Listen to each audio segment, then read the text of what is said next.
ಇದು ನೋಡಿ DJ hybrid coconut.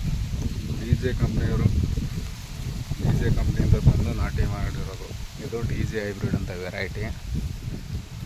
ಇದಕ್ಕೆ ಆಗಲೇ 5 ವರ್ಷ ಆಯಿತು ಮರಕ್ಕೆ. 3 ವರ್ಷಕ್ಕೆಲ್ಲ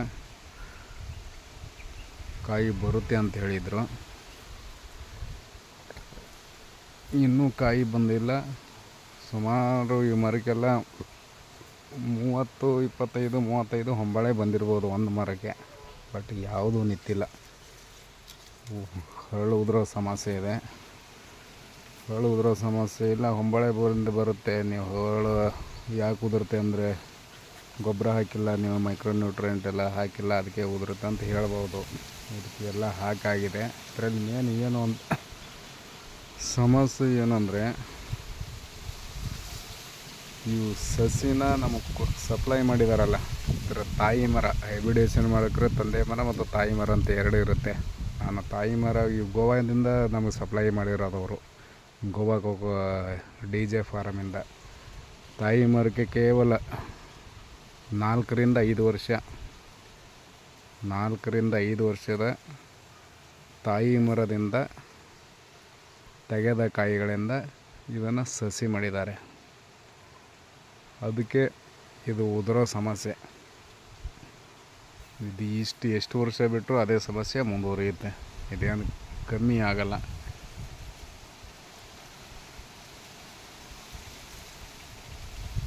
ಆಗಲೇ 5 ವರ್ಷ ಆಗಿದೆ. ಸುಮಾರು 30-35 ಹೊಂಬಾಳೆ ಬಂದಿದೆ. ಯಾವುದು ಕೂಡ ಹರಳು ನಿಲ್ಲಲ್ಲ.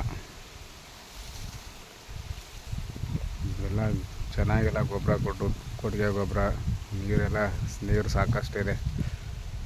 ಎಲ್ಲೇ ಕೊಟ್ಟು ಇದು ಪ್ರಾಬ್ಲಮ್ ಇದೆ. ನನ್ನ ಹತ್ರ ಮಾತ್ರ ಇಲ್ಲ, ಸುಮಾರು ರೈತರಲ್ಲಿ ಇದು ಸಮಸ್ಯೆ ಆಗಿದೆ. DJ ಸಸಿ ನೆಡಬೇಕು ಹಾಕಬೇಕನ್ನೋರು ರೈತರಿದ್ದರೆ, ರೈತರು ದಯವಿಟ್ಟು ಹೈಬ್ರಿಡ್ಗೆ ಹೋಗಬೇಡಿ. ಟೋಟಲಿ DJ ಅಲ್ಲ, ಟೋಟಲಿ ಹೈಬ್ರಿಡ್ಗೆ ಹೋಗಬೇಡಿ. ರೋಗ ಎಲ್ಲ ಜಾಸ್ತಿ ಇದೆ ಇದರಲ್ಲಿ. ಇದಕ್ಕೆಲ್ಲ ಸಸಿ ಕೊಡಬೇಕಾದ್ರೆ 250 ಮೇಲೆ ಬರುತ್ತೆ ಅಂತ ಹೇಳಿ ಕೊಟ್ಟಿದ್ದರು. 5 ವರ್ಷ ಆಯಿತು, ಒಂದು ಮರಕ್ಕೆ ಒಂದು ಕಾಯಿ ಬಂದಿಲ್ಲ. ದಯವಿಟ್ಟು ರೈತರು DJನ ಹಾಕಬೇಡಿ.